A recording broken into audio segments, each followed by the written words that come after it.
terminar de adelante, tenemos que terminar de ver hoy día. Corresponde a lo relacionado con un pequeño detalle que faltó, que era fiebre, pero después nos toca hablar de inflamación crónica y finalmente de reparación tisular. ¿Ya? Entonces, les recuerdo la semana pasada, o sea, el martes, o el lunes, ¿cierto? Terminamos y quedamos acá. ¿Y qué es lo que tenemos que manejar y entender sobre fiebre, muchachos? Es cuáles son los factores que dan paso al desarrollo de fiebre y a qué momento o condición estamos hablando de fiebre. ¿Okay? Entonces, en este caso, si tú analizas esta imagen, que es bastante fácil de poder interpretar, te indica que los cambios de temperatura por sobre un valor de referencia, el valor de referencia también depende mucho del sujeto, ¿ya? Y la forma como se tome la temperatura, pero esto es simplemente referencial. De 37.5 en adelante ya empezamos a entrar en el área de la fiebre propiamente tal. Mira el silencio del celular. Pasamos por el cuadro de fiebre alta, que normalmente es la que requiere más cuidado. Ahí siempre se le indica a los sujetos, ¿cierto?, que apliquen compresas con agua tibia, a la que nunca agua fría, por si acaso, jamás agua fría, porque si pones agua fría se genera vasoconstricción, por lo tanto no puedes eliminar el calor. Entonces peor, ¿ya? Eso es súper importante, aplicar siempre agua tibia, o trapos con agua tibia, nunca agua fría. Ya expliqué por qué. Y ya cuando estamos sobre 41, estamos dentro de lo que se conoce como la hipertermia, que de hecho es peligrosísima, nos puede generar problemas, ¿cierto?, de tipo sistémico, ¿ya? Entonces acá se indica lo que les comentaba. Ahora, ¿qué es lo que lleva al desarrollo de fiebre? Va a depender de la presencia de sustancias que nosotros le pusimos nombre, que se llaman pirógenos, ¿ok? Que pueden estar generándose producto de una infección, podría ser, ¿cierto?, un pirógeno exógeno, o podría ser producto de un evento que ocurre en nuestro sistema. Puede ser una cirugía, un golpe, ¿cierto?, una patología incluso autoinmune, y esto van a llevar a que también se liberen otro tipo de pirógenos, pero como no vienen de afuera, de un patógeno, son pirógenos endógenos. Ahí está la diferencia. Los pirógenos exógenos, provenientes de algún patógeno, y los pirógenos endógenos. ¿Ok? Y que obviamente tenemos que manejarlos porque se tienen, ¿cierto?, que utilizar más adelante para que esto funcione. Entonces, ¿cuál es la técnica, ¿cierto?, más bien el mecanismo de lo que está ocurriendo acá? No le molesta que me quede más tiempo acá, que esto no me está funcionando y tengo que estar todo el rato con esto. ¿Ya? Por si acaso. Traten, miren, chicos. El chileno pillo. Esto tiene el mismo problema que sigue y sigue siendo lo mismo. Así que haga lo mismo, por favor, y sigamos.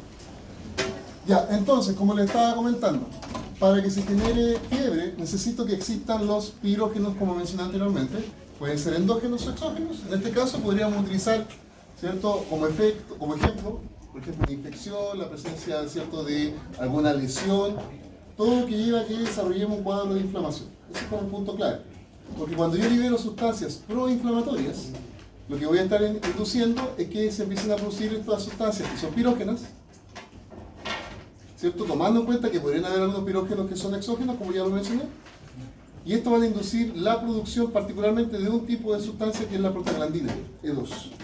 La prostaglandina E2 es bastante importante para el desarrollo de fiebre, ¿ya? ¿Por qué? Porque esta sustancia es la que va a inducir finalmente la respuesta a nivel del hipotálamo, cuya respuesta corresponde a ¿qué? A cambiar el seteo de temperatura. Dicho de una manera, como el termostato. Si yo le digo al termostato que debe estar a 37, se mantiene a 37. Si le digo al termostato, ¿sabes qué? No debe ser 38, va a hacer todo lo posible para alcanzar la temperatura y quedarse ahí. ¿Ok? Entonces la presencia de estas sustancias lleva a que se genere esta elevación. Entonces, como les comentaba, el objetivo es aumentar la temperatura y que se quede arriba. Por lo tanto, es esperable que veamos una respuesta que sea coherente. Por ejemplo, acá están los pirógenos que yo mencioné. Cuando yo genero una fiebre, voy a tener que asegurarme de que la temperatura se mantenga arriba. Por lo tanto, voy a generar vasoconstricción, lo cual va a llevar a que, ¿cierto?, el sujeto pueda aumentar la temperatura, pero no puede eliminar el exceso de calor a través del sudor, ¿ya? Y eso obviamente va a estar asociado a que, como ya hice el ajuste del punto de temperatura en el hipotálamo, le dije que tenía que ser más, entonces el sistema permite que, ¿cierto?, se pueda retener el calor, ¿ya? Aparte, si yo quiero generar calor, le voy a decir al músculo que comience a contraerse. Por lo tanto, es esperable que el sujeto que esté con fiebre presente los famosos escalofríos. ¿ya? Y son esas contracciones espasmódicas que tienen como objetivo aumentar la temperatura, ¿ya? Si me interesa que esto sea rápido, voy a generar un aumento de la frecuencia cardíaca para que todo el sistema, ¿cierto?, se vea, ¿cierto?, bajo el mismo efecto. Y obviamente, si quiero aumentar la producción de calor, tengo que aumentar el metabolismo. Y de esa manera puedo, ¿cierto?, permitir el desarrollo de la fiebre propiamente tal. Ahora, la importancia de la fiebre, como les dije, es que permite, primero, que se pueda favorecer la respuesta celular de tipo inmune, y también permite que los patógenos, si que ingresaran, tengan menos velocidad, o sea, hagan más lento en su capacidad de replicación. Entonces, ¿cierto?, no se multiplican tan rápido. Entonces, eso es obviamente uno ¿cierto?, de las ganancias que nos da el desarrollo de fiebre. Y acá podemos ver un poquito más de lo que le comentaba. Ahí, por ejemplo, podemos mencionar un pirógeno exógeno, que serían las lipoproteínas, ¿cierto?, de bacterias, la LPS. El factor de necrosis tumoral es uno propio, ¿cierto?, que estarían generando efectos a nivel de células, las cuales liberan, ¿cierto?, más sustancias pirógenas, pero en este caso son endógenas, que van a gatillar con la producción de prostaglandina E2, que lo mencioné hace un rato, que normalmente atraviesa estos elementos, de acá está el nombre, son órganos círculo-ventriculares, que son zonas del sistema nervioso central que normalmente no hay una presencia de barrera hematoencefálica efectiva. Entonces es más fácil que ingrese, por ser eso. Que produzca esta sustancia, ingresa y es más rápido que podamos generar el efecto. Por lo tanto, aumentamos la temperatura del sistema a nivel del hipotálamo, generamos fiebre y tenemos que estar controlando los centros de tipo vasomotor para poder generar la vasoconstricción que yo les comentaba. ¿Ok? Entonces, de esa manera, más la contracción de musculatura, vamos a empezar a generar la fiebre que yo había mencionado hace un rato. ¿Qué es interesante que tengan claro acá? ¿Qué es un pirógeno endógeno? ¿Qué es un pirógeno exógeno? Algún ejemplo, ¿cierto? ¿Cuál es los eventos que esperaría ver o observar en un sujeto que está sufriendo fiebre? ¿Para qué ocurre? En otras palabras, para que puedan tener una idea que podría estar asociado a la evaluación. ¿Me siguen, chicos? Y he dicho un paso y ya está hecho, por cierto. Así que es importante, ¿cierto?, que todo lo que yo les comenté lo tengan presente. Ya, ahí quedaron unas preguntitas de integración. Por ejemplo, ¿para qué era importante la inflamación aguda? No la estaba estudiando. Facilitar la llegada del linfocito. Ok, muy bien. ¿Qué más? Recuerden, sin inflamación no hay. Entonces, favorecer la regeneración. ¿Ya? Eliminar agentes nocivos, ¿cierto? El agente injuriante o el noxa que puede estar generando daño, sea patógeno, sea, ¿cierto?, una sustancia, etcétera, etcétera. La etapa de la inflamación aguda, acá ahí se explica detalladamente, pero obviamente lo puede hacer mientras está estudiando. Pero recuerden, una fase vascular, una fase celular, o una respuesta celular, ¿cierto? La presencia de los signos, ¿cierto?, que era dolor, rubor, calor y tumor, ¿cierto? Y si estos son suficientemente grandes, pueden llevar a la pérdida de la función.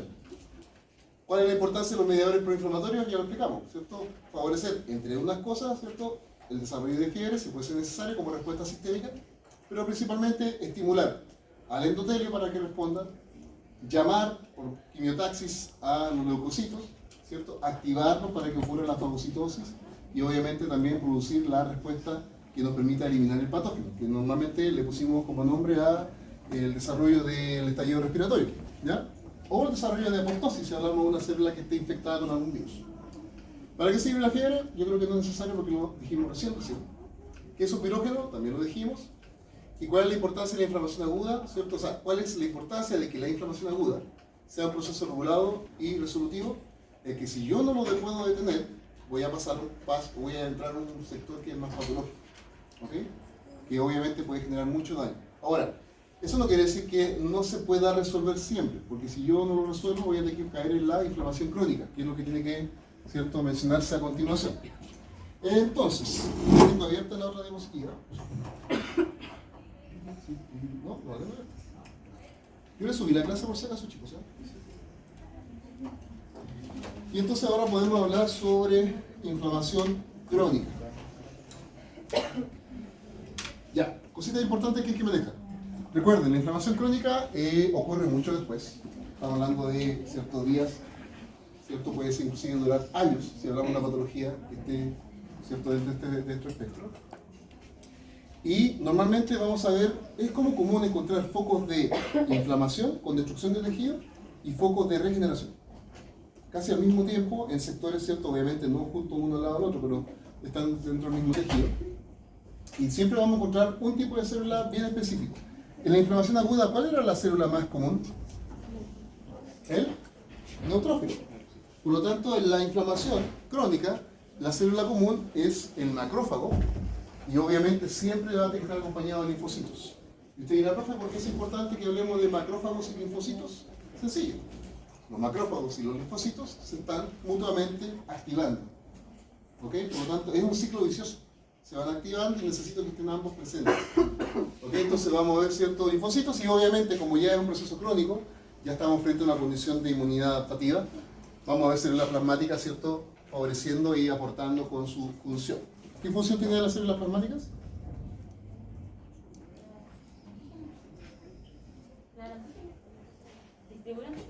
O sea, el antígeno es lo que provoca la célula plasmática.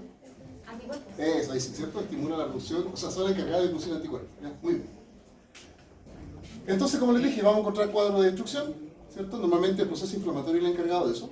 Y también cuadros de reparación, pero ahí obviamente son otras células. Acá es muy importante que tengan presente que cuando hablemos de regeneración, tengamos presente a los fibroblastos como los, ¿cierto?, principales responsables, no los únicos obviamente. ¿Ya? Y la producción de vasos sanguíneos nuevos, pero lo vamos a ver un poquito más adelante. Ahora, ¿por qué no tiene que interesar la inflamación crónica? Porque resulta que muchas patologías dependen o se desarrollan producto de la inflamación crónica. ¿Ok? Vamos desde uno que ya claramente todos conocemos y le tenemos miedo, ¿cierto? Cáncer. Sabemos que es un proceso que se asocia con la inflamación crónica. Patología autoinmune, que ya lo hemos conversado bastante. Pero, por ejemplo, problemas de tipo neurológico. Se sabe que el Alzheimer, por ejemplo, está relacionado a un cuadro inflamatorio crónico. Ya está claro, está demostrado. ¿Ya? Aparte de los últimos avances que indican que está relacionado con la microbiota y con, ¿cierto?, con la cavidad bucal, que hay harta información al respecto dando vuelta. ¿Ya? También patologías respiratorias que pueden estar asociadas, ¿cierto?, a problemas crónicos como el asma propiamente tal, EPOC. También puede ser ciertos problemas de tipo como fibrosis pulmonar, etcétera, etcétera. Patologías metabólicas, bueno, dejé de lado, ¿cierto?, las que están relacionadas a las articulaciones, pero se entiende que pueden, ¿cierto?, estar asociadas a problemas de inflamación en articulaciones o problemas óseos como la osteoporosis. Y problemas metabólicos, ¿por qué me quería llegar acá? Porque este es bastante importante hoy en día como sociedad, porque sabemos que el sujeto que tiene, por ejemplo, diabetes mellitus tipo 2, principalmente, el más relacionado a un problema metabólico, no es un problema autoinmune, el sujeto tuvo que ser primero obeso, o haber desarrollado un grado de obesidad. Y yo no recuerdo si se lo comenté, pero yo les dije, las personas obesas se caracterizan por algo. El tejido adiposo libera muchas sustancias proinflamatorias. Por lo tanto, el sujeto obeso está siempre en un cuadro de inflamación constante. Por eso el sujeto obeso no solamente puede dar paso a diabetes mellitus tipo 2, sino que puede dar paso a otras patologías.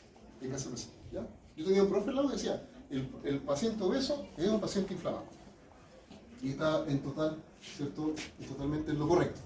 Problema cardiovascular, acá podemos usar la aterosclerosis como un buen ejemplo. Recuerden la formación de placas en las arterias, es un proceso inflamatorio crónico.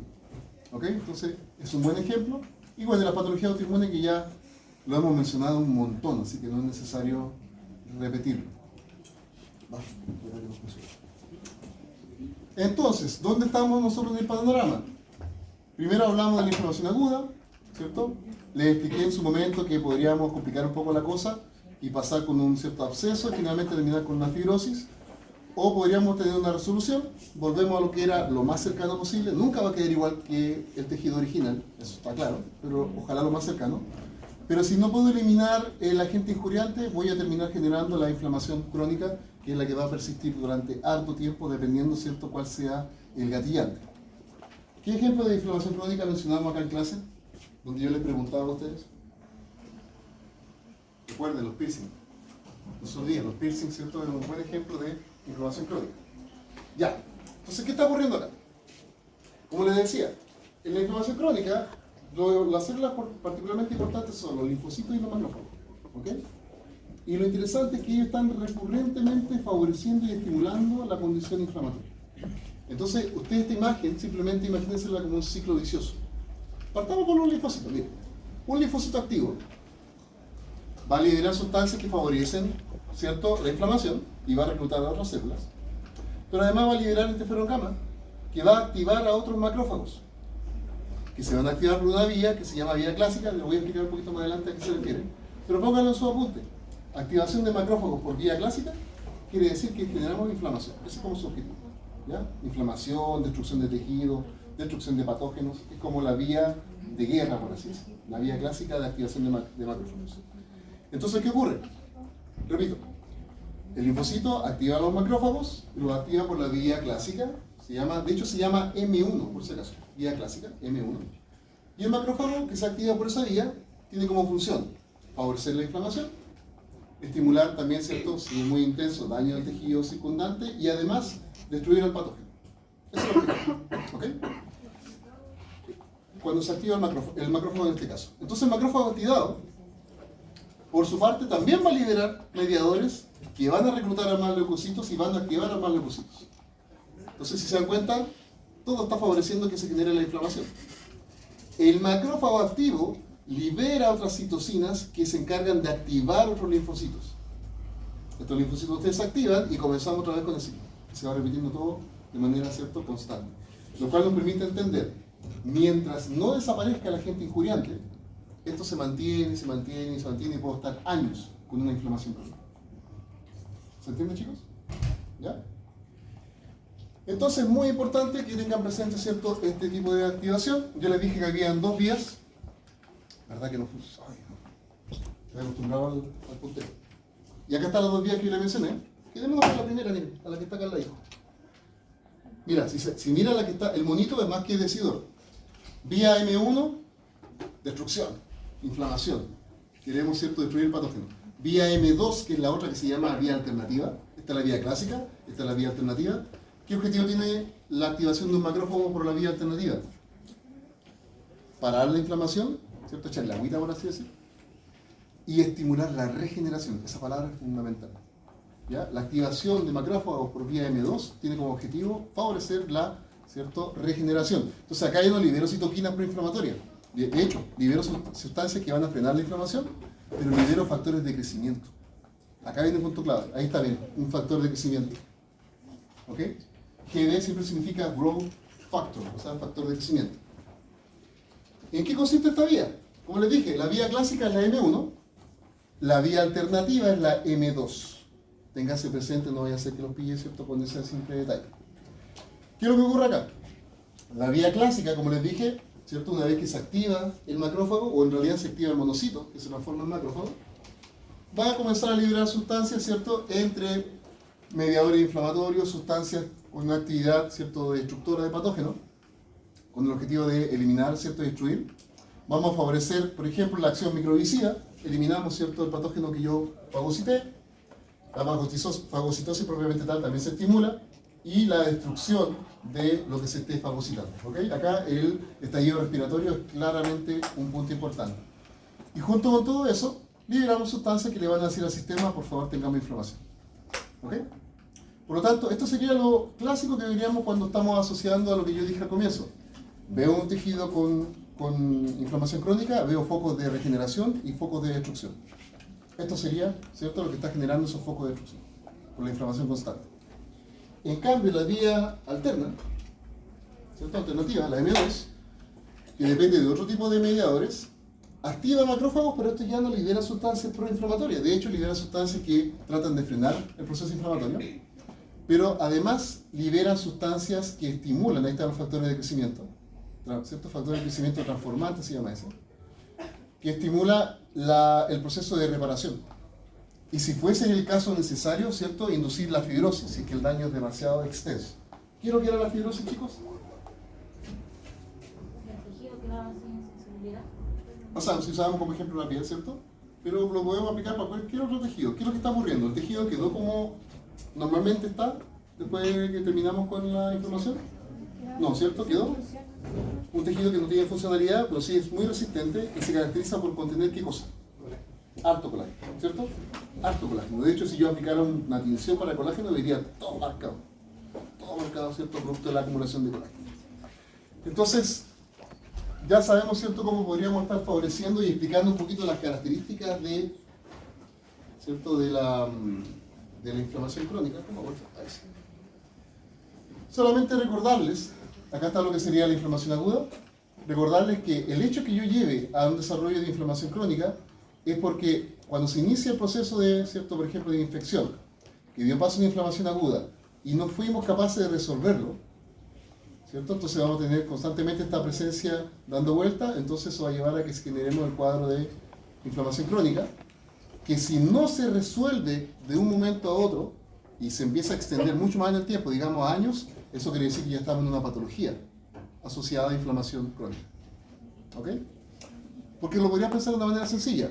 Lo del piercing es una inflamación crónica. Está bien, pero con el tiempo desaparece el porotito, ¿cierto? Pero si fuese una patología autoinmune que me ataca proteínas que están presentes en las articulaciones, ¿soy capaz de poder eliminar ese antígeno que gatilla todo el proceso? No. Por lo tanto, eso quiere decir que el proceso inflamatorio pasa crónico, pero como no lo puedo parar porque no puedo dejar de producir esas proteínas que son propias, entonces caemos en la patología asociada a inflamación crónica. ¿Me siguen, muchachos? ¿Sí? Ya. Si voy muy rápido me avisan, porque como tenemos que terminar la materia de día, estoy apurando un poquito más la cosa. Las causas ya las estuve mencionando, ¿eh? Pueden ser causas por eventos, ¿cierto?, exógenos, puede ser un golpe, puede ser también producto de, ¿cierto?, de condiciones de salud metabólicas, obesidad ya aparece nuevamente, ¿cierto? Se sabe que estar mucho tiempo con sedentarismo también es una causa que puede llevar a problemas asociados a inflamación crónica, ¿ya? Algunas infecciones, ¿cierto?, asociadas también a problemas de tipo gastrointestinal y tener una mala dieta. Si usted está acostumbrado a comerse los hand roll afuera, claramente no lo está haciendo bien en ese sentido, aparte que se va a enfermar en algún momento.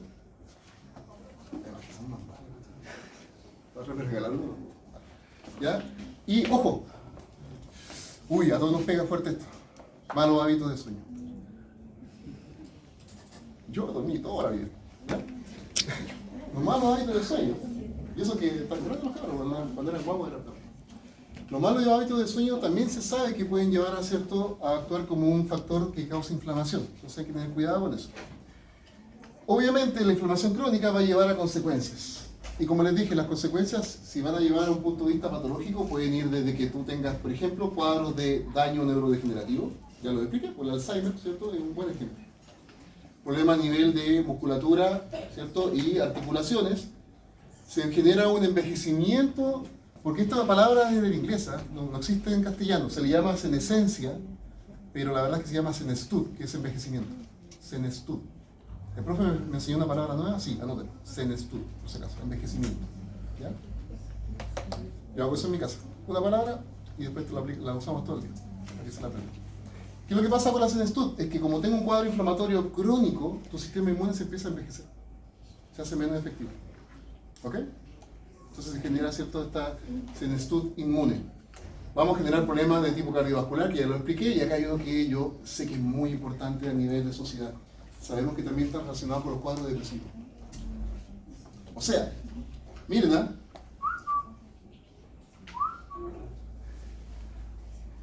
Y usted dirá, profe, ¿y dormir mal? Sí, porque además cuando duermes mal, te alimentas mal, y encima no sale a tomar sol, no hay algunas vitaminas, como la vitamina D, por ejemplo. Y sabemos que si falta también genera depresión. ¿Okay? Así que ojo, para que les quede dando vueltas en la cabeza, muchachos. Tipos de inflamación, vamos a mencionar uno en particular, porque hay dos tipos. La inflamación crónica puede ser difusa, que el nombre lo dice, inflamación crónica difusa. Yo miro en el microscopio y no encuentro ningún patrón. Por todos lados está lleno de linfocitos, macrófagos, pero también tenemos la inflamación granulomatosa, que fue lo que conversamos al comienzo de inflamación, que eran los famosos porotitos cuando tú te ponías mal un piercing. ¿Okay? ¿Qué vamos a encontrar en este tipo de granuloma? Que ojo, yo les di el ejemplo del piercing, pero acá tenemos, por ejemplo, lo que ocurre cuando tengo tuberculosis. Ocurre lo mismo, ¿ya? Entonces, ¿qué ocurre? Nuestro sistema inmune lo que hace es rodear el agente injuriante, lo aísla, y los macrófagos cumplen una función interesante, se transforman en células epiteloides. Los macrófagos se transforman en células epiteloides. Entonces acá podemos ver, miren, macrófago epiteloide, ¿ya? Y todo lo que está relacionado a la respuesta inflamatoria y la inmunidad adquirida va a estar presente. Entonces vamos a tener células dendríticas, y si se dan cuenta está todo el aparataje acá, rodeado también de linfocitos, cuyo objetivo, ¿qué es lo que es? Aislar, ¿cierto? Encapsular al agente patógeno y tratar no si que se puede o no, ¿cierto? Pero tratar de eliminar a la gente que esté generando proceso inflamatorio. En la tuberculosis claramente es el patógeno, ¿ya? Lo fome es que a veces puede quedar inactivo y después se puede reactivar. Yo puedo tener tuberculosis por segunda vez, pero ya pasa la sangre y ya quedan las cosas. ¿Ya? O podría ser una sustancia, ¿cierto?, extraña. Por ejemplo, acá se utilizan suturas como un ejemplo, pero usted sabe muy bien que metal quirúrgico en teoría, que de mala calidad, puede quedar, ¿cierto?, y generar el mismo efecto. ¿Cuál es el objetivo? Simplemente encapsular, aislar y evitar, ¿cierto?, que esto pueda, ¿cierto?, generar daño en sectores adicionales. Pregunta de aplicación, ya que la solemos la próxima semana. Si tomo una muestra de acá y veo que hay un cuadro necrótico, ¿qué tipo de cuadro necrótico debería haber? ¿Tiene tejido adiposo en los pulmones? En filosofía hay dos líneas de pensamiento que se llama el pensamiento rápido y el pensamiento lento. El pensamiento rápido siempre está asociado a error, que es cuando respondemos, ¿cierto?, al tiro. Tómate 3 segunditos. El pensamiento lento es el que te permite, ¿cierto?, hacer el análisis primero. Tú cortáis y se ve blanquillo adentro. Sí, pues yo voy a ver necrosis gaseosa en el tejido pulmonar. Cuando yo abro un granuloma pulmonar por tuberculosis, voy a ver necrosis gaseosa. Pónganse a repasar, muchachos. Ya. ¿Qué patología podemos mencionar? Acá podemos ver, ¿cierto? Ya lo mencioné, tuberculosis asociada a inflamación crónica. Esta mesa está a punto de caerse. No, hermana. Literalmente debe estar de cuando yo trabajaba hace años. Enfermedad de Crohn, que está asociada, ¿cierto?, a un problema digestivo. Ya normalmente ahí se genera un proceso inflamatorio por los alimentos que estamos consumiendo. La sarcoidosis, ¿cierto?, que es un poquito más general. Ya puede ocurrir en distintos órganos. La sífilis, por si usted no lo sabía, también, ¿cierto?, va a generar cuadros de inflamación crónica. La sífilis es complicada, muchachos. Tenemos que dar gracias que existe la penicilina. Porque lo último estadio de la patología, cuando ya el cuadro es muy, muy grave, es que te genera, ¿cierto?, demencia. Y entonces el tipo tiene un comportamiento realmente, ¿cierto?, fuera de lo aceptable, ¿cierto?, dentro de la sociedad, pero en tiempos antiguos no se sabía por qué. Ahora se sabe que era por la sífilis, por si acaso. ¿Ya?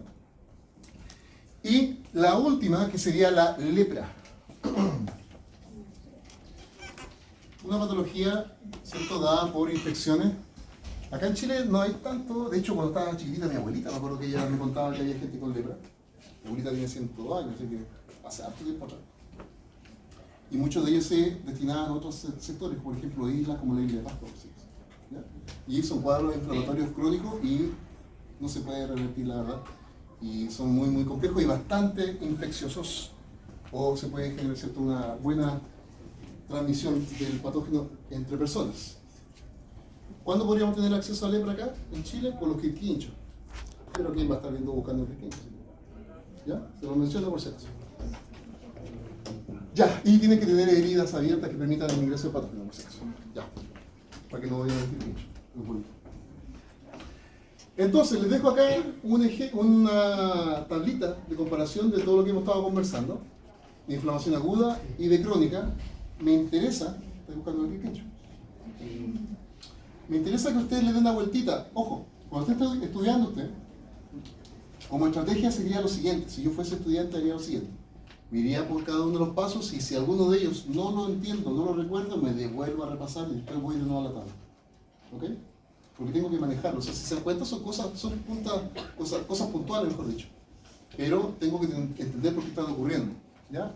Y los biomarcadores que ya hemos mencionado, lo único que no mencioné es que, a diferencia de la inflamación aguda, donde hay, por ejemplo, respuesta de fase aguda, como la proteína C reactiva, estos, como la proteína C reactiva en inflamación crónica, no la estamos observando. Por eso es que cuando tengo un sujeto con patología crónica, la asistencia, yo no le voy a estar buscando los niveles de PCR en sangre. Siempre busco niveles de PCR cuando sospecho si hay una infección, ¿cierto? Un proceso que está ocurriendo de manera aguda. Ya. Y con eso le damos término a la parte de inflamación. ¿Hay alguna consulta antes de continuar, chicos? Dígame, señorita. ¿Cuál es la diferencia entre un granuloma y un glomérulo? El glomérulo es la estructura básica funcional del riñón. Ah, ya. Es un madejo de capilares glomerulares, que son encargados de poder filtrar el plasma. Vimos como la glomerulonephritis. glomerulonefritis en el taller. Ah, Igual porque había- la glomerulonefritis es una inflamación de los glomérulos. Ah, Y puede ser, por ejemplo, por acumulación de complejos inmunes. Si hablamos de hipersensibilidad, por ejemplo. Quizás lo mencionaron en ese contexto. ¿Ya? Pero son cosas distintas. Claro, el nombre podría, ¿cierto?, llevar la confusión, pero no, son cosas distintas. ¿Ya? ¿Alguna otra consulta, chicos? Sigamos. Hablemos de reparación y cicatrización. Esto va a ser cortito, la verdad. No. Tenemos tiempo. Ya. A ver, vamos haciendo un poquito de memoria. ¿Quién de acá alguna vez tuvo una herida grande cuando estaba chico, ¿cierto? Se cayó la bicicleta? Y fue observando para callar, ¿cierto? Porque no lo retaran cómo evolucionaba lo que se hizo el daño. ¿Qué cosa le llamaba la atención? ¿El color? Ya, depende, porque ¿dónde es que existe el daño? ¿Ya? Pero a ver, muchachos, esto es simplemente para que tratemos ¿cierto? de activar algunos recuerdos para que nos sirvan para entender los contenidos. La textura de la herida, porque a veces como que hay que... Ah, qué bueno, ya. A veces vemos que empieza a aumentar un poquito el volumen de la zona de la herida. Si la herida, por ejemplo, si tú fuiste a, no sé, a cirugía, o tu mamá tuvo cesárea y tú le ves después, ¿cierto?, cómo se ve. Cuando se le hace la cesárea a una mujer, obviamente, ¿cierto?, tú después ves que hay un pequeño trazo, por así decir, que es una línea que se genera donde ocurrió, ¿cierto?, la cirugía. Pero si un sujeto se sacó la mugre, si le pescamos al tarro, por ejemplo, lo analizamos, ¿cierto?, después se sacó la mugre en bicicleta. Y encontramos que se rompió. ¿No saben qué es el tarro? Ah, ya. Tan viejo no sé. Entonces, ¿qué pasa? Que si tú analizas, por ejemplo, el chico cayó, no sé, de codo. O jugando a la pelota, yo me acuerdo que a mí me pegaron, me rompí así la rodilla cuando estaba chico. Todas esas heridas, después de un tiempo, gracias, tú la vas a ver una vez que ya haya ocurrido la regeneración y cicatrización y te vas a encontrar con diferencias muy, muy grandes. La cesárea, por ejemplo. Vas a ver una línea tenue y si está bien hecha la pega, no puede inclusive ni siquiera se alcanza a ver. Pero esa herida grande que te acabo de mencionar, ¿se logra ver con facilidad? Se queda una cicatriz grande, ¿no? Entonces hay que entender qué está pasando ahí. Porque cuando yo tengo un tipo de herida, se cicatriza bien o regenera inclusive, y cualquier otro tipo de herida se cicatriza tan mal y genera problemas mayores. ¿Ok? Por ejemplo, acá, ¿conoce a alguna persona que se haya quemado? Que haya tenido que ir a una zona grande, no que simplemente te quemaste con un cigarrillo. ¿Cómo? ¿Favorito? Sí, ¿eh? Ah, sí, como joven. Ah, ya. Ya. ¿Por qué les pregunto? Porque resulta que hay otro tipo de cicatrizaciones que son complejas. Cicatrizaciones con contracción, con tensión. Por ejemplo, ustedes no tienen nada que ver con esto, pero cuando le enseño esto a los kinesiólogos, yo digo, viejo, cuidado con este tipo de cicatrización porque tu pega es favorecer el movimiento para que no haya contracción de la zona, por ejemplo, y yo no voy a tener después posibilidad de generar movimiento. ¿No sé qué? Entonces tengo que asegurarme que haya flexibilidad. Entonces tengo que aprender un montón de cosas sobre cicatrización, lo que nos permita hacer. Y vamos a ir paso a paso. Me interesa que ustedes entiendan cuáles son las fases que están ocurriendo, las características y... Pongan silencio, ¿cierto? ¿Cierto? Finalmente, ¿cómo se resuelve? Este tipo de herida se ve grandecita. ¿Ya? ¿Alguien tuvo alguna vez un accidente así? Si tú no te pones... Voy a sacar a mostrar yo tuve una así cuando estaba pequeña acá, en el caso. No me va a mostrar. Y obviamente yo calladito, me fui para el baño, me lavé, y dije calladito, tenía que ponerme puntos. Yo me acuerdo, me miraba al espejo, veía así tal cual. Pero calladito. Lloraba para allá. Y fui viendo cómo iba evolucionando, y ahora que tengo 42 años, tengo una cicatriz que se nota. Pero ha ido, ¿cierto? Se nos queda un poquito más delgada a medida que voy envejeciendo. ¿Ok? Entonces eso quiere decir que tenemos que tener presente primero las características de la herida. Porque hay distintos tipos de heridas. Una herida punzante, ¿cierto? Subtocal. Una herida cortante, que podría ser producto de una cirugía, ¿cierto? Una herida quirúrgica. Una herida contusa, que en este caso hay un golpe que genera cierto daño producto de la fuerza del golpe. Una herida desgarrante junto con la avulsión. La desgarrante es que se tiende a romper, ¿cierto? Por tracción mecánica. La avulsión es cuando ya te sacaron el peso. ¿Ya? Colgajo. Tuve que ver un caso el semestre pasado de un niño que fue atacado por unos perros. Entonces, colgajo se genera cierto, se pierde parte de la piel, pero esta no se desprende. No se alcanza a salir, entonces queda ahí colgajo y no puedes tratar de poder, ¿cierto?, poner en su lugar. ¿Ya? Las abrasivas que están asociadas, ¿cierto?, a fricción sobre la piel. Si usted nunca ha ido a pescar, es una de las comunes que nos pasa cuando uno va a pescar con lienza, así solito a mano, ¿no? ¿Cierto? Siempre generan lesiones abrasivas. Y las quemaduras que cuando te expone a temperaturas muy altas o bajas. Quemaduras con frío también existen. No por decir nada, también me quemé con frío, ¿cierto? Me quemé con nitrógeno líquido cuando estaba en el doctorado. ¿Sí? Les puedo contar hartas cositas, ¿cierto?, sobre este tipo de cosas. ¿Ya? Entonces, ya, sabemos cuáles son los tipos de lesiones que se pueden generar. ¿Dónde centramos? Llegó gente nueva, así que para que pase la asistencia, vaya por favor, chicos. Los que llegaron ahora, no se olviden de firmar la asistencia. Vean en la lista, si su nombre tenía algo escrito al lado, es porque hay un problema en la lista del curso. Usted no está en la lista del curso. Revisen por si acaso. ¿A quién le vamos a prestar atención? A, primero, los vasos sanguíneos, porque tengo que generar vasos sanguíneos, eso es inevitable. Y a la matriz extracelular. La matriz extracelular, donde vamos a encontrar fibroblastos, ¿cierto? Y todas las proteínas que están conformando esta matriz. Entonces, mira, pensemos de la siguiente manera. Acá hay que aplicar lógica siempre que se puede hacer con las cosas del día a día. Si se me llegó un pelotazo al segundo piso de la casa, se le hizo un hoyo porque compré material de mala calidad, se hizo un hoyo. O alguien malo le mandó un piedrazo, ¿cierto?, un peñascazo y me hizo un hoyo, ahí es más fácil de entender. ¿Qué lo querías tú para llegar a ese sector y repararlo? ¿Con un palo de escoba y tratar de arreglarlo? ¿Qué es lo que haces tú? Ok, pero son varias personas las que tienen que hacer la pega. ¿Te sirve una escalera? ¿Una escalera? Entonces, ¿qué otra cosa pones? Perfecto. Pongo un andamio, ¿cierto? Entonces eso quiere decir que si hay una ruptura, voy a tener que primero poner proteínas no muy bien ordenaditas para dar el endamiaje a la estructura. A medida que vamos generando y ya por lo menos recuperamos parte de lo que perdimos, podemos generar el epitelio y una vez que hayamos terminado todo, uno embellece, o sea, todo lo que es la matriz extracelular que ya está tapadita y está, ¿cierto?, por lo menos ya regenerada, la puedo volver a reestructurar y le doy la forma lo más cercano posible al original. ¿Me siguen? Voy remodelando, esa es la palabra clave, remodelación. Entonces, por eso es muy importante la presencia de estos componentes, tenemos que analizarlo. ¿Ya? Acá aparece el colágeno, hay distintos tipos de colágeno, pero me interesa que veamos las fases o etapas.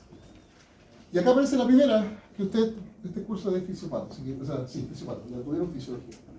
La primera etapa es la hemostasia. ¿Qué es lo que era la hemostasia?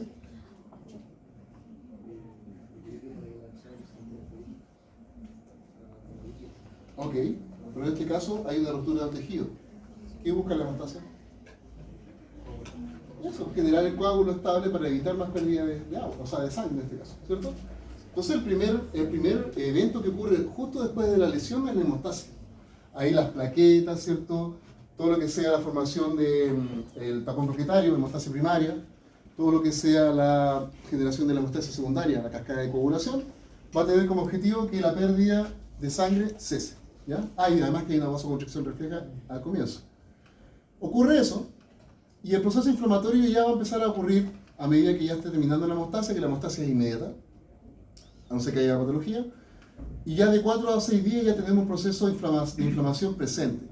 Porque te cortaste con el cuchillo, y el cuchillo lo había agarrado un niño en la casa y tiene la mano sucia, no sé, te entraron patógenos, tenemos que generar un cuadro inflamatorio. Ahí todos los elementos que ya mencionamos. ¿Cuál es la célula clásica y tradicional de la inflamación aguda? El neutrófilo. Vamos a ver harto neutrófilo, ¿cierto? Vamos a ver que van a empezar a llegar macrófagos linfáticos y linfocitos, dependiendo de qué tan complejo sea, ¿cierto?, el grado de infección o daño. Pero tenemos la inflamación. Vamos a fagocitar aquello que esté generando el problema, si fuese un patógeno. Vamos a tratar de poder eliminar todo lo que generó, ¿cierto?, la injuria al tejido. Y una vez que ocurrió eso, pasamos de lo que sería la fase inflamatoria a la fase proliferativa. Acá empezamos ya con lo que te permitiría tener un tejido lo más cercano a lo que inicialmente teníamos. ¿Cierto? Estamos hablando acá de cerca de 4 a 24 días. ¿Ok? Entonces, ¿qué ocurre? Van a empezar a proliferar células, obviamente. Acá tenemos los fibroblastos. Y las células endoteliales y epiteliales van a empezar a dividirse. ¿Por qué? Porque durante la fase proliferativa, mi objetivo es, primero, necesito que produzca proteína. Tiene que dividir las células que producen las proteínas. Se dividen los fibroblastos. ¿Okay? Empiezo a generar las proteínas de la matriz. Esto no está ordenadito, está desordenado, pero me permite, ¿cierto?, ponerlo a andamio, por así decirlo. Y necesito que le otorgue yo los suficientes nutrientes al sistema para poder ejercer su efecto. Por lo tanto, las células endoteliales van a favorecer el proceso de angiogénesis. ¿Qué es lo que era el proceso de angiogénesis? ¿Nunca lo habían escuchado? Angiogénesis. La angiogénesis, muchachos, es la producción de vasos sanguíneos nuevos. ¿Ya? Súper buena, pero podría ser mala si hablamos de cáncer. ¿Ya? Cuando los tumores generan vasos sanguíneos, cuando estamos complicados. En este caso, necesitamos que haya vasos sanguíneos nuevos. Se genera, ¿cierto?, esta angiogénesis, y ese tejido donde yo estoy depositando proteína, colágeno, están los fibroblastos dividiéndose, ¿cierto? Estoy generando estos vasos sanguíneos nuevos que de hecho van a tener una apariencia. ¿Cómo se vería? ¿Quién no jugó y se sacó la postre cuando estaba chico? ¿Cierto? Está ahí, ya salió la cuestión. ¿Cómo se ve justo debajo de la postre? ¿Qué color tiene? Rosado. Es producto de lo que estamos viendo acá, y ese tejido se llama tejido de granulación. De hecho, si tú lo ves, por ejemplo, tú andas a buscarte un video de limpieza quirúrgica de pacientes que han tenido, no sé, abrasión en la piel o una quemadura, te das cuenta que le van haciendo la limpieza y se genera siempre este tejido que se ve como puntiforme, ¿cierto? Granulado. Ok, gracias. Sí, está listo. Ya. ¿A quién falta que firme la asistencia? Ok. Tejido granulado y obviamente es producto de todo lo que estaba mencionando hace un momento. Ya cambié de sección, me dijeron. Neira, Evelyn, ¿vino? No vino. Ok, entonces no estuvo nunca más. Ya. Quiero asegurarme, porque la prueba de la próxima semana no pueden haber personas que no estén en la lista. Ya. Entonces, tenemos nuestro tejido de granulación, ¿cierto? Eso explicaría por qué yo veo, ¿cierto?, una zona media rosácea, ¿cierto? No se ve lisa como la piel, ¿ya? Pero que con el tiempo después, ¿cierto?, empieza a tomar esa característica. Y otra cosita, las células epiteliales comienzan a proliferar porque mi objetivo es lo siguiente. Si se me hizo un hoyo en la casa y yo no sé si va a llover, si yo no tapo, ¿qué va a pasar? Se va a tener agua. Por lo tanto, es lo que hago yo. Empiezo a arreglar, ¿cierto?, el tejido que se rompió, pero yo hago la epitelización, ¿cierto? Genero epitelio para tapar y asegurarme de que no pueda ingresar ningún patógeno, porque la piel es parte del sistema inmune innato. Por lo tanto, yo voy a generar el epitelio, me cubre la zona y no permito que entren más patógenos, porque si no sería literalmente saltar del sartén para caer al fuego, o sea, una infección adicional. ¿Me siguen, chicos? ¿Ya? Eso sería la fase proliferativa. Todo se está dividiendo, todo está creciendo, todo está, ¿cierto?, ayudando a lo que viene después. Una vez que ya ocurrió eso, viene la fase de remodelación. ¿Ya? Acá los fibroblastos son finalmente los que van a estar haciendo la pega final. Entonces, ¿qué es lo que hacen ellos? Una vez que está ocurriendo, porque ocurre la epitelización, ¿cierto?, ya completa acá, de hecho es más común en esta fase, para asegurarse que todo lo demás, ¿cierto?, ocurra correctamente, yo empiezo a remodelar las proteínas de la matriz extracelular. ¿Ok? Esto es matriz extracelular. Y si el cuadro lo amerita, yo voy a dar paso a la producción de la cicatriz. Y usted dirá, profe, ¿por qué dice si lo amerita? No lo dije hace un rato. Va a depender de qué tan grande y extensa sea la herida. Es distinto hablar de una cicatriz porque perdiste un trozo de piel, porque te caíste andando en skate, a que tengas, ¿cierto?, una cicatriz pequeña producto de una cirugía, como lo dije en su momento. ¿Ya? Entonces, obviamente, en ese caso, vamos a ver, ¿cierto?, la fase de remodelación. Y yo creo que es fácil de seguir el orden.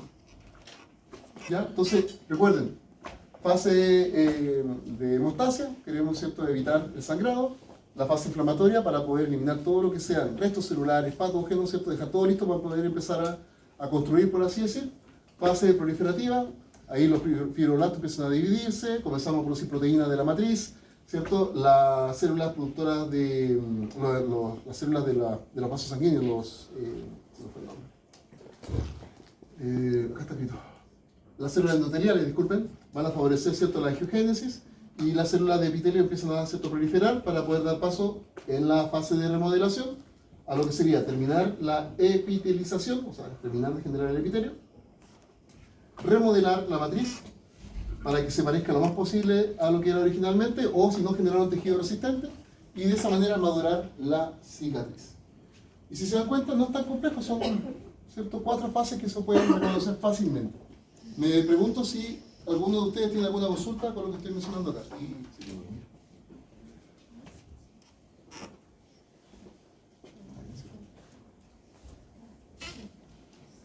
Porque tiene computador al lado, si lo voy a pegar.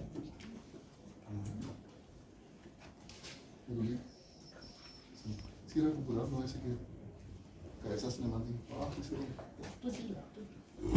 Yo siempre me sentaba adelante y me quedaba... De hecho, un profesor siempre me decía, una compañera me escribía porque era cuadernos, entonces yo me despertaba y tenía pino de Z, porque dormía con la casa. Pero tranquila. Y hay profesores que en Valdivia, el profe que para los congresos se iba, era de comisión de congresos, se sentaba adelante y se ponía a dormir así. El profe Reyes, ¿no? Y te envidio porque dije, dormí 2 horas y me encantaría todo el mundo. Tranquila. ¿Ya? Ya, sigamos. Esto simplemente para que vayamos recordando. ¿Ya? Lo que habíamos conversado. Esto es como un resumen para que usted, ¿cierto?, sea la idea de la escala de tiempo más que todo. ¿Ya? No es necesario que lo expliquemos de nuevo porque ya le dimos hartas vueltas. Lo que me interesa es esto. Tipo de reparación. Entonces acá se entiende lo que yo estaba comentando. Si una herida, ¿cierto?, tiene un grado grande, como lo que vemos a nivel derecho ustedes, ¿cierto?, una lesión grande, eso va a llevar a que generemos la cicatrización y el desarrollo de un tejido que sea similar al original va a ser poco probable, ¿ya? Va a ser un tejido sumamente resistente. De hecho, podemos ver hasta falta de volumen. Si usted, otra cicatriz que tengo yo acá, que tengo en la rodilla, como dije, jugando a la pelota, por estar leseando con la costrita, y se infectó la cuestión, ¿cierto?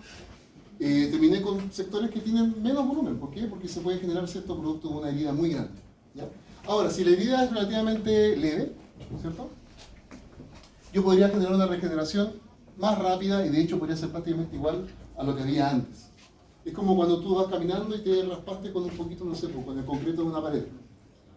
Un poquito, ¿cierto? Te molestó, te quedó un poquito rosado, pero después no te queda la cicatriz. ¿Me siguen, chicos? Eso va a depender mucho de qué tan intenso fue el daño. Y la cicatriz, obviamente, es, ¿cierto?, asociada a un tejido que se haya dañado de manera más intensa. ¿Qué podemos hacer nosotros ahora para ayudar a la persona que tenga una herida? Tratar de que ocurra una cicatrización, ¿cierto?, que ojalá, ¿cierto?, termine de la manera más, ¿cierto?, cercana a lo normal. Caso contrario, voy a tener la lesión, todo el proceso inflamatorio, el tejido de granulación, ahí tengo la, ¿cierto?, la angiogénesis, y voy a terminar con la cicatriz, que podría llevar a que yo pierda funcionalidad. Entonces, ¿cómo yo me encargo de que esto no ocurra? Y ustedes no lo van a hacer, porque para eso están las enfermeras y los médicos, más que todo enfermeras.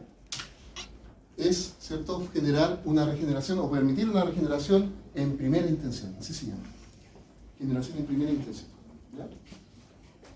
Chicos que están en medicina y enfermería, va a pasar mal con esto, porque tienen que aprender a suturar.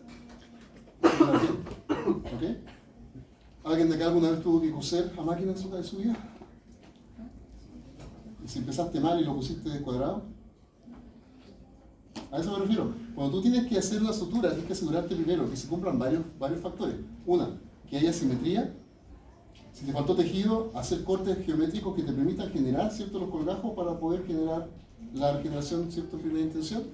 O si no, meterse en otra área del cuerpo y aumentar el área. Por ejemplo, puedo poner un implante para aumentar el volumen y de ahí sacarle los restos de piel para poder hacer, ¿cierto?, la sutura. ¿Me siguen, chicos? Eso depende del caso. Pero hablemos de un sujeto que llegó y tiene, ¿cierto?, este corte porque se cortó cocinando. ¿Ya? Y como soy un profe que siempre tiene historia para todo, después el que quiera ver le puedo mostrar la cicatriz, que ya me queda la mía. Sí, fue esto. Porque cortando un limón así, muy tonto de mi parte, pasé largo, el cuchillo no. Entonces, ¿qué ocurre? Tiene un corte, ¿cierto?, fino. Ya podría ser un corte quirúrgico. Y si yo tengo la posibilidad de acercar los extremos, yo doy paso a lo que sería la regeneración por primera intención.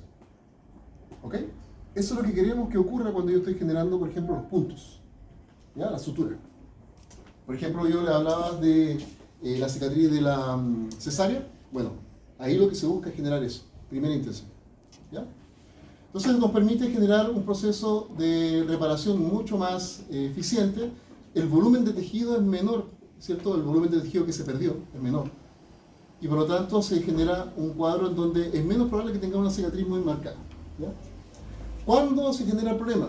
Cuando el daño es extenso y no nos queda otra opción más que se genere una reparación en segunda intención, que es la que está. Eso cuando perdiste un trozo, ¿cierto? Una parte grande. Por más que trates, o sea, si eres suficientemente habilidoso y como te dije, tú puedes tener una herida así, y tú puedes hacer cortes geométricos en la piel con el objetivo de poder hacer encajar el colgajo y darle cierto punto por distintos lados, y puede hacer, pero va a depender cierto cuánto haya perdido. Pero si no fuese el caso, ¿qué va a pasar? Va a ocurrir un proceso de regeneración que va a ser más intenso, y se dan cuenta, ¿cierto? El tejido de granulación se va a ver muy, muy rosado, ¿cierto? Vamos a tener harto desarrollo de vasos sanguíneos, y eso va a llevar a que vamos a tener finalmente una cicatriz mucho más marcada. ¿Ok? Entonces, no se enoje con el médico o la enfermera cuando le pongan puntos porque quiere que le pase esto. Primera intención. ¿Ya? Para que quede lo menos visible después y obviamente con la menor cantidad de problemas funcionales. Sonaba como música de mover. Ya, sigamos, lo de la turca. Entonces, cuando es por primera intención, si se dan cuenta, miren, en cosa de semana, no es tanto tiempo, yo voy a tener ya un tejido que presenta un grado de fibrosis más o menos reducida. Yo no voy a ver pérdida de tejido a nivel cierto superficial y se ve lo más cercano posible a lo que era originalmente. Pero si es por segunda intención, voy a tener un cuadro fibrótico mucho más intenso. De hecho, producto de esta gran cantidad de proteínas que se acumuló, se produce un efecto de contracción sobre la herida y yo puedo ver una depresión en la parte de la piel porque yo perdí parte de tejido, ¿cierto? Que va a quedar como una forma de, ¿cierto? De representar a la cicatriz. Por eso es que yo quiero siempre tener primera intención para que siempre me termine con la menor evidencia posible, por así decirlo. ¿Ya? Si no, la segunda intención me genera una resolución que no es muy, ¿cierto? Bonita a la prueba. Y ya que hablaba tanto del tejido de granulación, ahí pueden ver ustedes cómo se ve el tejido de granulación. A ver, vamos por parte. ¿Qué ocurría en esa fase? ¿Cómo se llamaba la fase? La fase proliferativa, ¿cierto? ¿Y quiénes estaban participando ahí? Se te empieza a dividir las células epiteliales, ¿sí? Porque la epitelización viene después, ¿cierto? Tejido epitelial, ¿qué más? La razón por la cual se ve así, la angiogénesis, ¿cierto? Y se empiezan a producir las proteínas de la matriz. Por lo tanto, ahí está lo que yo les decía, ¿ven? Ese colorcito rosado que es típico cuando tú estás chico y te sacaban la costra, ¿cierto? Cuando le faltaba todavía y te trataban después, ¿cierto? Producto de ese tejido granular que yo les comentaba, ¿ya? Siempre es recomendable que no ocurra esto, que usted no se saque la costra porque el tejido granular no está listo, ¿cierto? No está maduro y es mucho más propenso a daños. ¿Ya? Como yo les comentaba, me sacaba la costra y me invitaban a jugar a la pelota, vamos otra vez, entonces a los primeros movimientos y primer cierto salto, cualquier cosa, el tejido se volvía a rasgar y empezaba a sangrar otra vez. ¿Ya? Entonces no es recomendable, ¿cierto?, hacer ningún tipo de efecto mecánico sobre esta zona cuando estamos en la fase proliferativa. Y como les dije, harto fibroblasto, harto vaso sanguíneo, ¿cierto? Y normalmente vamos a ver célula inflamatoria, pero es porque tuvimos que terminar el proceso inflamatorio y tenemos que asegurarnos que tengamos posibilidad de protección, porque es un tejido que es lábil, es un tejido que es débil, se puede dañar. Ahora, cuando yo genero una cicatriz, ¿qué tipo de cicatriz puedo generar? Porque yo te dije ya, si es primera intención, la cicatriz va a ser mínima, si es segunda intención, va a ser mucho más notoria, pero se pueden ver distintos tipos de patrones. Por ejemplo, no sé si lo conocen, porque ya se murió hace rato. Era un actor. ¿Ustedes han visto las personas que se hacen heridas y cuando se produce la cicatriz, yo veo que como que está abultada la cicatriz? ¿Cierto? Y como brillosa. ¿Cierto? Ya. Eso se llama queloide. Y es una cicatrización patológica. Yo te diría, profe, eso es porque hay una patología, así como una infección. Podría ser una infección asociada. Pero para más remate, es más común en las personas que tienen un tez oscura. ¿Okay? O sea, la persona de afrodescendiente tiene mucho más queloide que los indígenas americanos, pero los indígenas americanos tienen más queloide o pueden desarrollar más queloide que aquellos que viven, ¿cierto? Son descendientes de, no sé, de Cáucaso. ¿cierto? Los que son bien pálidos. ¿Se entiende, chicos? Entonces, eso va a generar una serie de patrones que yo puedo describir. La típica cicatriz que uno espera que ocurra después de una cirugía, ¿cierto? La que se ve, ¿cierto?, en la cesárea. Hay cicatrices hipertróficas, donde el tejido, ¿cierto?, tiende a crecer más de lo que debería. Ahí está la cicatriz con queloide. ¿Sabe qué? No me gusta mucho esa imagen. Les recomiendo que busquen, usted lo pone en Google, porque yo hice el trabajo. Pone cicatriz con queloide en oreja. Cicatriz con queloide grande en oreja. Yo no sujeto así, una fotografía. Entonces pueden ser bastante grandes los, ¿cierto? Y obviamente ese sujeto es afrodescendiente, si no está la foto. ¿Ya? Tenemos también cicatrices atróficas, en donde yo veo que pierdo volumen. No hace mucho. ¿Cómo se llama? El data no ayuda mucho con la imagen, ¿no? Pero ustedes se pueden percatar ahí que está faltando volumen de tejido, ¿no? ¿Cierto? Una cicatriz atrófica, producto de que obviamente ocurrió la contracción de la herida, ¿cierto? Fue muy grande, no hubo primera intención. Esto se encuentra mucho en personas que han sufrido de cuadros de acné severo cuando son adolescentes, ¿ya? Las estrías, que estas más que todo son ciertas cicatrices que se generan por estiramiento o sobre cierto estiramiento en la piel, y cicatrices que tengan una contractura importante, como podemos ver acá, ¿cierto? Se generó una contracción por todos lados. Esto claramente debió haber sido intervenido con otro método, ¿ya? Simplemente ocurrió. Profe, ¿cómo es la de contractura? La cicatriz con contractura es porque... ¿Cómo se produce? ¿Perdón? ¿Cómo se puede producir? Es porque tú perdiste mucho tejido. Entonces, ¿qué es lo que pasa? Si te das cuenta, mira la estructura que tiene. No es lineal, sino que tiene área importante, se puede identificar. Por eso quiere decir que cuando ocurrió la herida, se pudo haber utilizado, lo que yo te decía, cortes, ¿cierto? De manera, utilizando cortes geométricos para poder generar un colgajo que permita poder generar la primera intención. Pero acá hubo pérdida de tejido profundo. Entonces se genera la contracción. La tengo, la acabo de descubrir. O sea, acabo de descubrir el nombre. Ah, ya. Sí, la acabo de Por eso le descubrir. pregunto. Ya, bien, lo sé. Y es igual a ese. Es igual a quizás tu foto. Ah, pero a mí me pusieron un tubo en los pulmones. ¿En qué? Me pusieron un drenaje en los pulmones. Eso se llama toracocentesis. Hicieron una toracocentesis. ¿Tuviste acumulación de líquido en el espacio? No, fue un efecto nomás de otra cirugía. Ya, sí. Me hicieron otra cosa y tuvieron que hacerme eso. Ya entiendo, sí. Sí, se llama toracocentesis. Y ahí, claro, tuviste que entrar y el daño es profundo. Porque tengo que llegar al espacio pleural y de ahí drenar. ¿Y tú estabas chica o eras grande? No, fue hace un año. Ya, entonces tuviste, ¿cuántos galones será? 2, creo, Sí, por acumulación de líquido. ¿Era con sangre o sin sangre? con sangre. Ah, era producto de la cirugía. Sí, no podía ni toser de eso. Ya. Y se te iba a ahogar. Sí. Porque el líquido estaba comprimiendo el pulmón, no permitía que se expandiera. Sí. Perfecto. Mira, ¿viste? Más cositas que se pueden ir aprendiendo. Ok, ¿de qué factores va a depender que yo tenga una cicatriz que sea exitosa o no? Y acá ustedes tienen la ventaja, la edad. Pero tienen la desventaja porque un recién nacido le da 1000 patas, por así decirlo. ¿Ya? De hecho, hay unos papers muy interesantes donde analizan la capacidad regenerativa de fetos, no obviamente humanos, pero usaron un cierto modelo de animales, comparativamente con sujetos de distinta edad que se pueden ir, se pueden ir contrastando con el humano. ¿Okay? En el caso de los fetos es súper interesante, o sea, los procesos son súper rápidos y prácticamente no se ven cuadros de cicatriz. ¿Ya? También del estado de nutrición. ¿Por qué? Ya dijimos, si yo tengo una mala nutrición y no consumo proteínas, voy a tener ninguna deficiencia. Pero ¿por qué una mala nutrición me podría llevar a desarrollar una cicatriz compleja? Porque necesito proteínas para generar la matriz extracelular. Si no tengo proteínas, necesito proteínas para que la célula se divida. O sea, si no me alimento bien, obviamente voy a estar en cierta desventaja. Trastorno hematológico, bueno, esto es más que todo si yo tuviese un problema de coagulación. Hay personas que tienen problemas de hemofilia. Hemofilia, ¿cierto? Y obviamente va a ser más difícil terminar con la fase hemorrágica para dar inicio a las siguientes fases de la cicatrización. Diabetes, usted dirá, profe, ¿por qué es importante eso? Porque resulta que los sujetos con diabetes normalmente tienen problemas vasculares. Entonces llega poca irrigación sanguínea a ciertas zonas, usualmente las zonas lejanas, pies y manos. Entonces el proceso de cicatrización es más lento, por eso que damos paso a la famosa, ¿cierto? El famoso pie diabético que yo conversé con ustedes, que era una necrosis de tipo gangrenosa, ¿cierto?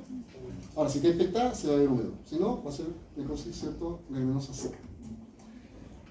Y los corticoides, y usted dirá, profe, ¿qué tienen que ver los corticoides? Tú estás tomando corticoides, eso es un antiinflamatorio, por lo tanto va a producir o va a llevar a que el proceso inflamatorio sea más lento, menos efectivo y por ende el proceso de regeneración también menos eficiente. ¿Okay? Entonces hay que avisar cuando uno va, ¿cierto?, con una herida de urgencia, por si acaso. Y también va a depender de qué tan grande sea la lesión. Si la zona tiene movilidad, como les dije, una zona como por ejemplo la zona de articulaciones son súper complejas. Yo les decía, jugaba un poquito y pum, salía otra vez la herida, ¿cierto? Entonces era muy complejo. O el corte que me hice acá, ahí está. También estaba en quinto año de la universidad, entonces cualquier cosa en el laboratorio tomaba un instrumento y empezaba a sentir, ¿cierto?, que se abría y empezaba, ¿cierto?, a sangrar. ¿Ya? La temperatura va a depender también porque si tenemos cuadros de temperatura alta o estuviésemos en un ambiente con alta temperatura es más difícil poder terminar el sangrado.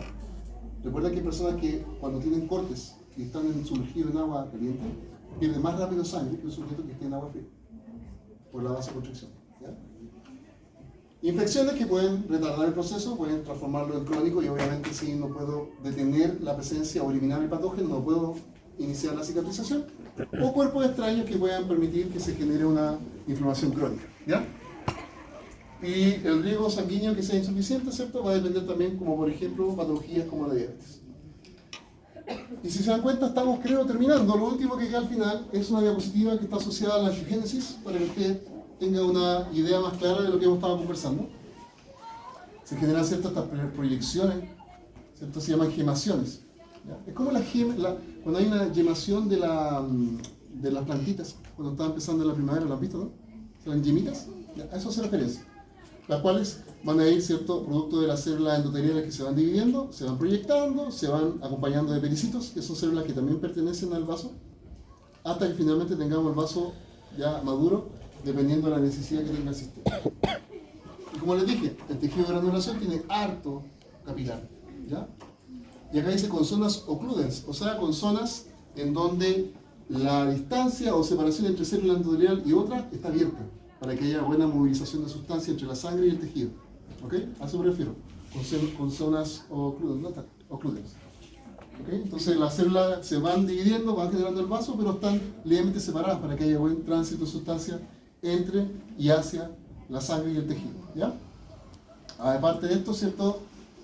Obviamente vamos a tener edema por lo que les dije recién, porque es muy, ¿cierto?, fácil la salida de líquido y eso va a permitir que se genere, ¿cierto?, dependiendo, más o menos tejido fibroso y más o menos vasos sanguíneos.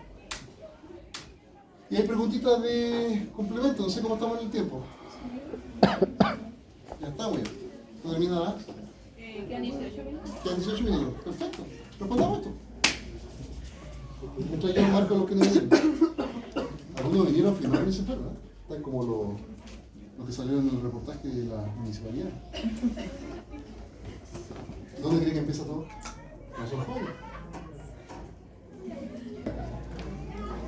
En una evaluación, con la evaluación de una herida quirúrgica, el cirujano observa un tejido blando, rosado y con superficie granular. Ya con eso en la solemne no va a estar la respuesta en el enunciado, eso es como tirar las mechas, por si acaso. A partir de lo que sabes de la composición del tejido de granulación, ¿qué fenómeno explica este aspecto clínico? ¿Qué alternativa creen ustedes que sería la aplicable acá?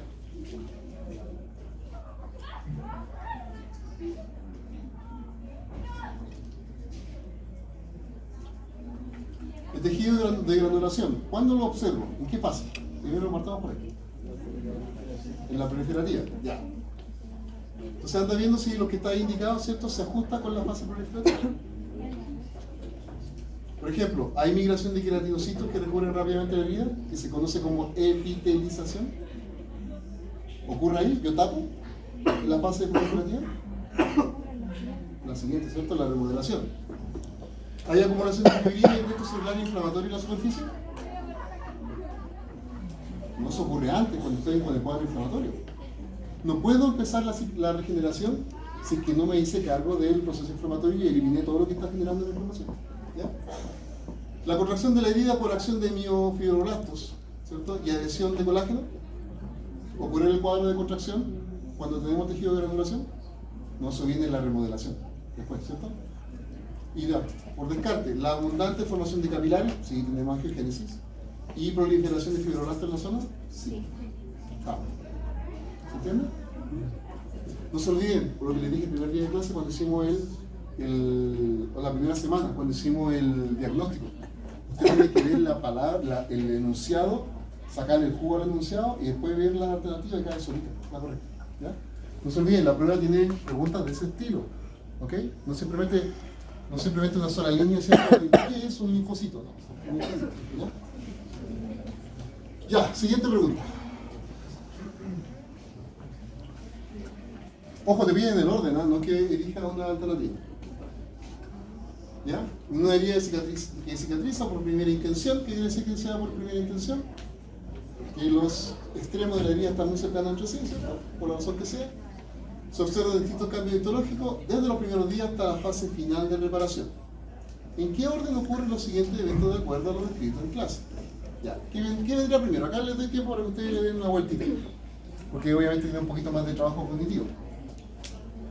Pero bueno, hacer.